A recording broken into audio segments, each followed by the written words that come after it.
Hey, welcome to Bill and Frantz Show. I'm Bill. And I'm Frantz. Today we're talking all politics because it's been a hell of a week for politics. And so stay tuned for the good stuff.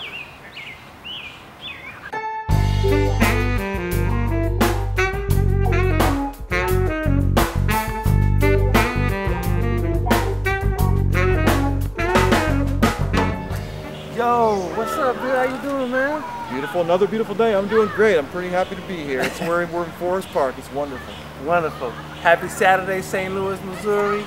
It is wonderful out here. What's the temperature today, man? 75 degrees, I think. 75 degrees in St. Louis, Missouri, man. It is lovely.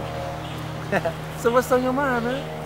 Well, I'm sure you guys have been paying attention. There's been a lot of interesting things happening in the world of politics. Right. I think this may be a big historical week for gay rights. Ooh. As we know, Obama, after Biden said his thing about being comfortable with gays being married, Obama was forced into answering substantially, and so he went out and said, "I believe personally that gays should have a right to marry." Personally, that's what he said. That's right. So I guess I emphasize that word simply because no policy is going to come out of this. Maybe not. Maybe not. But right now, I just think that this is my own personal view. Obama he said he was going to come out and announce this anyway. I think Biden did kind of push him a little bit to get out and do it early. What do you think? Well, you never know whether Biden is acting intentionally or not, because he just kind of shoots from the hip. We got some duck frames over, by the way. We're doing great. Some mallards. Don't attack our tripod, please. And don't. Oh, you're welcome to attack our tripod. You're so cute. Anyway, you don't see these ducks, right? So y'all don't see these ducks. It sucks that whatever. But you'll see them when they walk back to the pond. They're circling us. They're circling us, but it's cool. They're not the LAPD. No, that's right.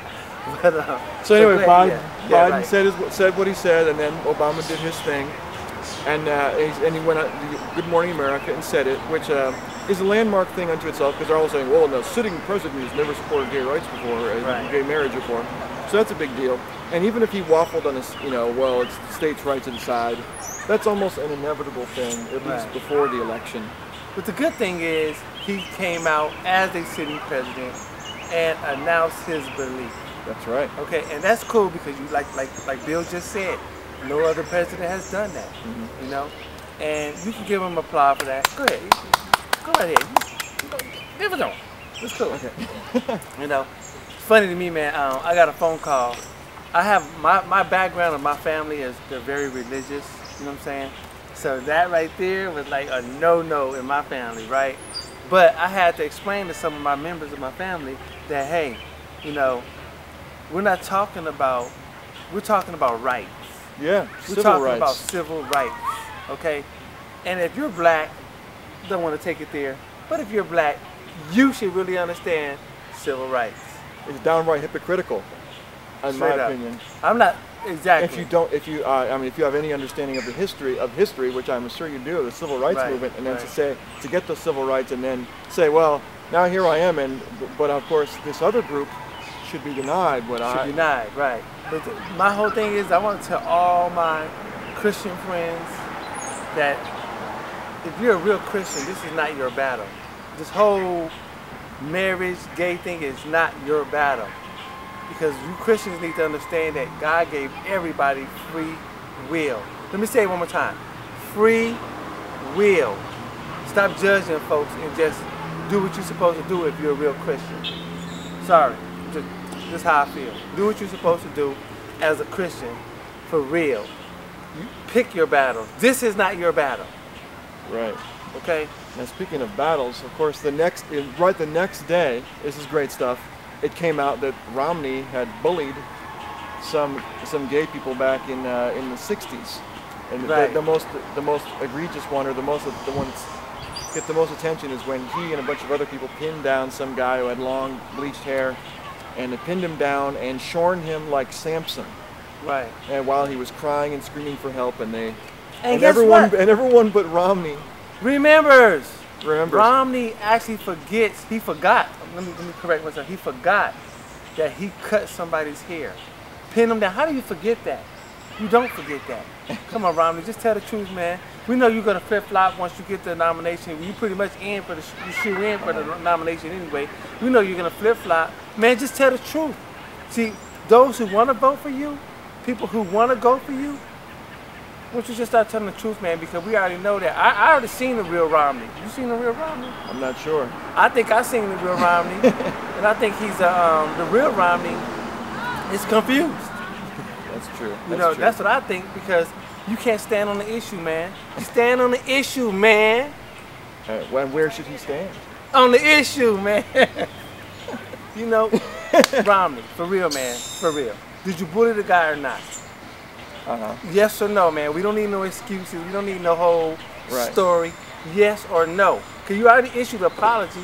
That's all you can do, because you can't take back the past, baby. That was a half-assed apology. I would just like to say that, I mean, it's really hard to believe you don't remember it. So now you're not manning up. Excuse me. You're not manning up to your actions by saying you don't. Oh, I don't remember it, but if I had done it, I apologize. That's nonsense. Now here's the deal. If you did it, you should man up, say, yes, I did that, but you know what? I'm not 15 anymore, and try to express, you know, show some remorse and perhaps redeem yourself. If you don't man up to it, you cannot redeem yourself.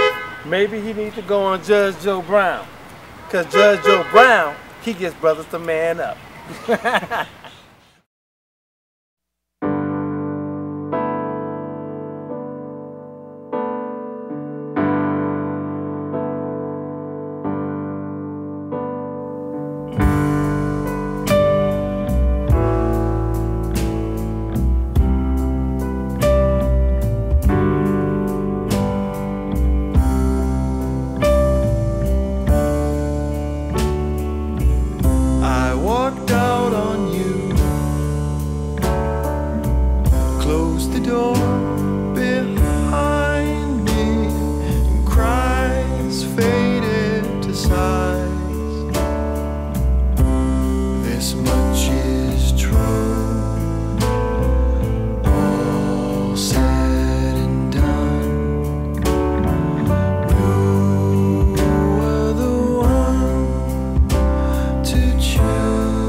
and cried out loud and spied a shift in the window shade.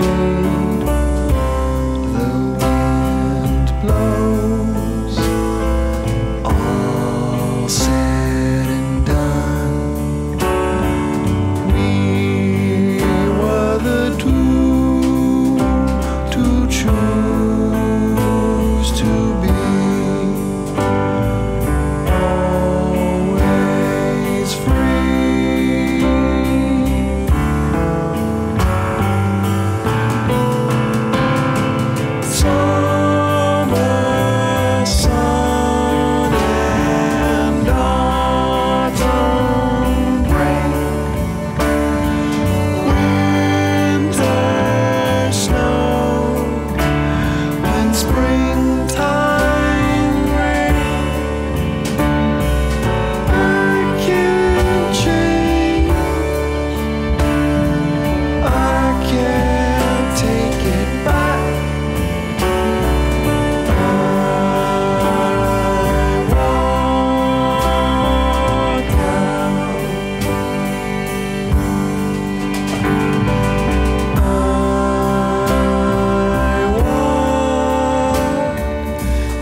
But what's the next issue, man? Well, it's a small one. I'm sticking with politics, but Dick Luger. Dick Luger. He had been in the Senate for 1,400 years, I think. Right. He's like in his 80s or something like that. And the Tea Partiers got some guy, some young whippersnapper, probably in his 50s, right. to replace him. And the official reason, of course, is everyone saying, "Oh, he's just too old," which might be true, right, except for the fact that it's really it was the Tea Party that's sending the other guys. So which means the real reason is this 80-year-old man is not conservative enough, and I personally find that to be ironic. You know, the country's going down a slippery slope of racial chaos. If we can't get our Congress to compromise, everything in life is a compromise, baby. That's real, am I right? You are right. I mean, go down to the basics. If you're in a relationship, I don't care who you're in a relationship with, if you don't compromise, that relationship is not going to work. It can't be your way, or her way, or his way. It has to be y'all's way. Mm-hmm. Y'all, if y'all's is a word. And so that's why I believe that's one of the reasons they got rid of Dick Luger, because he was a Republican who actually, worked in it and with other congressmen in a way that's actually functional instead of something that deliberately drags us to the ground and ruins everything for everybody. He didn't ruin it. He actually cooperated. He cooperated. He did what he was supposed to do. You're supposed to be bipartisan when you join our Congress, because it's not about your party. It's not about the Democrats or the Republicans. It's about America. And that's why we are lacking way behind in education. We're lagging way behind in innovation and creation. You know what I mean? You know what I'm saying? We're just lagging, and we're lagging behind third world countries. What's up with that? What's up with that? You know it's a shame when Cuba is looking better than us in education. Don't make no sense, man. What else you got going here? I went to a neighborhood meeting in Dogtown. Though we're not in Dogtown now because we're in the beautiful Forest Park. Right. But they were talking about how some burglars in our neighborhood have been apprehended and all that, we're talking about how the best way to not get robbed is to have a dog. Right. Now don't get me wrong. ADT is a great system for those who have ADT, but ADT is not like a dog. A dog, you don't need ADT if you have a dog. They just bark and no one, you know what I'm saying? You don't want to do that. That's real talk. Don't nobody want to come in on the dog. They don't know what type of dog they're facing. ADT is good for the police. It's good for when you go on vacation and you let them know, hey, I'm going on vacation. I'm going to put my alarm on. If it goes off, y'all know I'm gone. I'm on vacation. ADT, baby. This is sponsored by ADT. Thank you very much. Or it's not sponsored by ADT, but we're still plugging you for free. You're welcome. You're welcome. That's right, because there's no security around here. We are our own security. That's our show, just like that. Well, check this out. Like Bill said, that's our show. We're about to get up out of here. We thank you for enjoying the show. We thank you for rocking with us, man, in St. Louis, Missouri. Peace out.